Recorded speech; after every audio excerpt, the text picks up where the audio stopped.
What's up, guys? Welcome to your 34th tutorial. In this tutorial I'm going to show you guys how to create a visual table with our multi-dimensional arrays that we made in our last tutorial.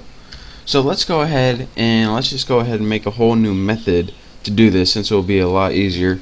And go ahead and write public static, spell it right, void main, and actually it's not main, give it a name like display or something, since it's displaying your array. And in your parameters, since it's going to be taking in a multi-dimensional array, just have it take one parameter in a multi-dimensional array. Easy enough. Now in the body of this display method, we're going to need to write two loops. One loop is going to loop through the rows, and one loop is going to loop through the columns. And actually the loop for the columns is going to be inside the loop for the rows. So go ahead and write your first for loop and put int row or something so you can see that it's looping through the rows, and just set that equal to 0, and then put row is less than x length or whatever you used up here, and then just put incremented by 1. And now inside this for loop we want another loop to loop through the columns, so let's put for and put int column OLUNN, there we go, equals 0, since we want to start at the 0th index. Then you want it to be, let's see, column is less than x, because that's what we passed into it, row, and then we want just the length of that. So what this would do is loop through the exact length, no more no less. That's a neat little trick. So anytime you're making a for loop to do this inside, instead of just x length, because you don't want the length of that, you want the length of the row. So that's how you would do this. So and then just put increment by 1, COLUMN, can't spell column, there we go. And this is your syntax for your inside loop. Set it equal to 0, have it go until the end of the row, and just increment it by 1. So now for the body of text we need for this is we just want it to output the rows on the screen. So system out print, make a simple print statement and not a print line, because we want to have it in rows, and we don't want a new line every time, or that would be a new row. So let's go ahead and just print x row column. And what this is going to do is take the index of row, which is going to start at 0, and this is going to start at 0 every time, and this is going to print out our rows. And so let's just add a little spacer in between, a new tab, and this will just give us some space between our numbers.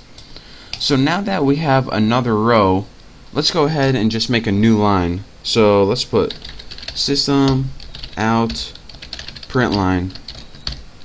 So here is the end. I forgot a semicolon right there.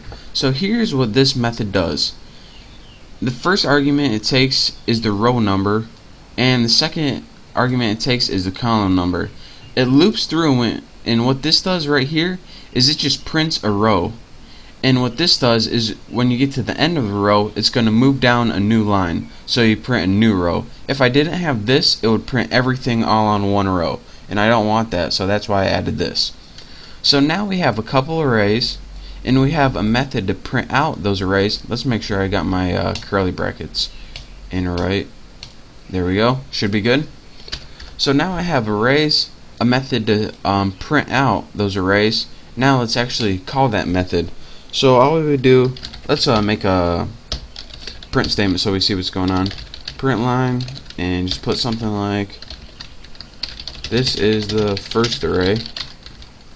And to call this, what you would do is simply put display, since this is the name of our method, and you want to pass it an array.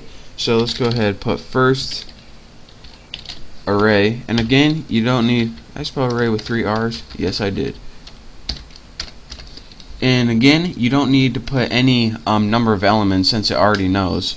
So next, let's just do our other one, system out print line, and then just write this is the second array, and then just display that too, not the splat, display second array. There we go. Should be good. So now let me run this, make sure it works, and I'll show you guys. And take note, in my first array there are 2 rows. The first row has 8, 9, 10, 11. Second row has 12, 13, 14, 15. And in my second row I have 3 rows with all different column lengths. So now if we look at this visually, in my first array, what's actually a first array, spelled that wrong, has 8, 9, 10, 11, 12, 13, 14, 15 in this row. And again, that's this in the first row and this in the second row. And in my second array, let's see what I got. 30, 31, 32, 33, 4 values in the first row, this one in the second row, and 3 in the last row. So again, that's 4, 1, and then 3.